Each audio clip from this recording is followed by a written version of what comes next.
को सब्सक्राइब किया है। आपने किया क्या? अगर नहीं किया तो कीजिए ना। उम्मीदवार कांग्रेस सुभाष मुंडा को लाल सलाम।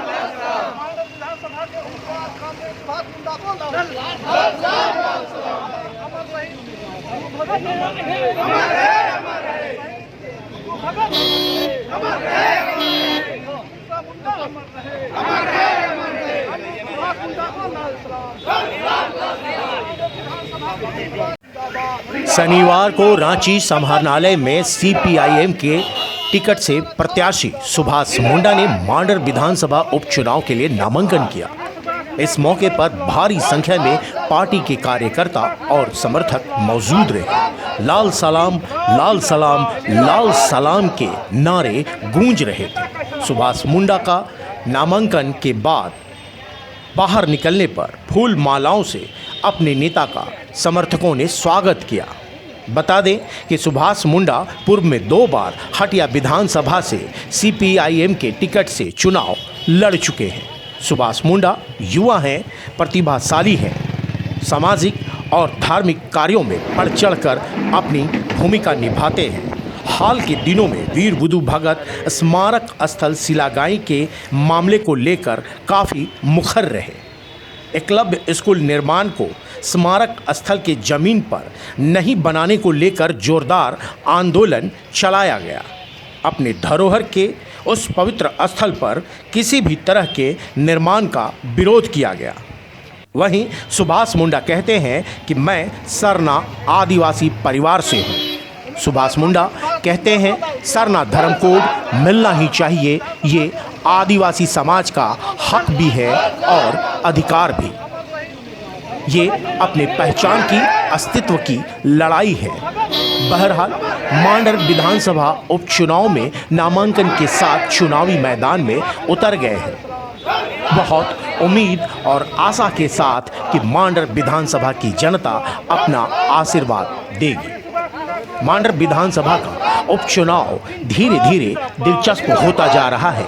चुनावी मैदान में कई ऐसे चेहरे सामने आएंगे जो चुनावी मैदान के समीकरण को प्रभावित करेंगे। सह और मात के खेल में राजनीतिक उठापटक भी होगी। कई आरोप प्रत्यारोप के दौर चलेंगे। बोल वचन भी सुनने को मिलेंगे और मतदाताओं से प्रत्याशी वादा भी करेंगे।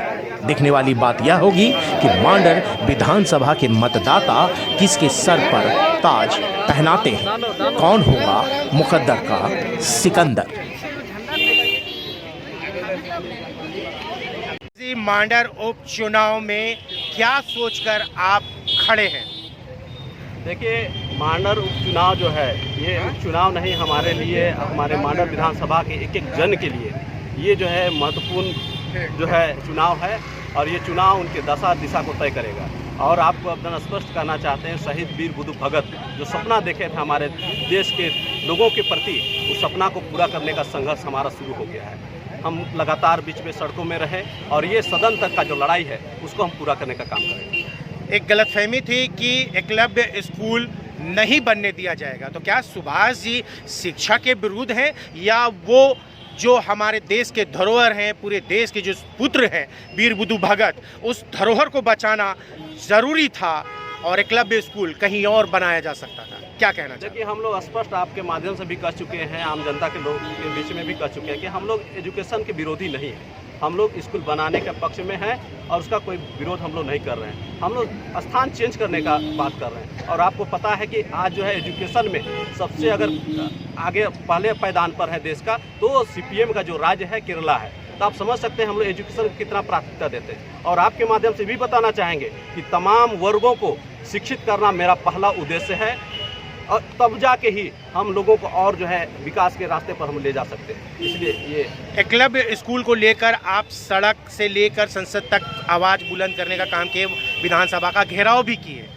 तो यहाँ पर शिक्षा, धरोहर और फिर जो सरना धर्म कोड है, आप खुद बोलते हैं कि मैं एक सरना धर्म को मानने वाला हूँ, सरना समाज का बेटा हूँ, तो कैसे मतलब इस लड़ाई को लड़ेंगे और आगे सरना धर्म कोड की जो मांग है इसको लेकर कैसे आगे बढ़ेंगे? देखिए, हम लोग जो है आपको पहले भी बता चुके हैं, क्योंकि हम सरना धर्म परिवार में हम जन्म लिए हैं। हम सभी धर्म का सम्मान करते हैं, उनका अपना जो है महत्व है, उनको हम आदर करते हैं और अपना धर्म को भी हम तहे दिल से हम मानते हैं। तो अपना जो सरना धर्म कोड का जो सवाल है उसको लेके हम जो संघर्ष पिछले दिनों जो रहा है उससे मुखर रूप से हम लोग करने का काम करेंगे। झारखंड का छवि धूमिल हो रहा है भ्रष्टाचार को लेकर, काले धन को लेकर। तो भ्रष्टाचार बहुत बड़ा मुद्दा है, खास करके गांव कस्बों से शहर तक में, और उन गरीब गुरबों तक जो है कि विकास की किरण नहीं पहुंच पाती है। कहीं ना कहीं वो गरीब आदिवासी व अन्य जो जमात के लोग हैं उनका हक मारा जाता है। तो उनके हक और अधिकार की लड़ाई सुभाष मुंडा कैसे लड़ेंगे?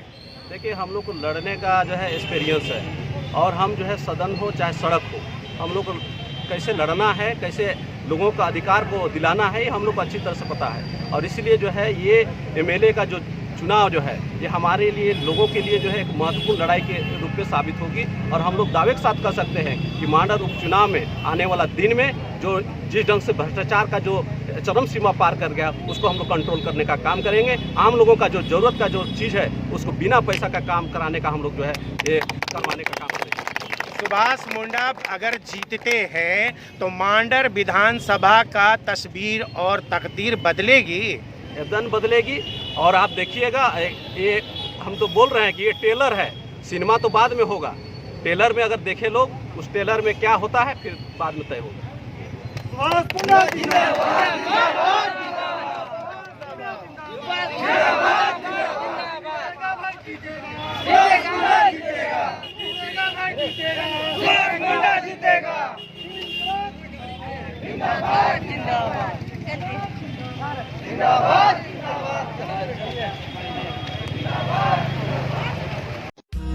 हमारा YouTube चैनल सब्सक्राइब करें और लेटेस्ट नोटिफिकेशन के लिए बेल आइकन पर क्लिक करें।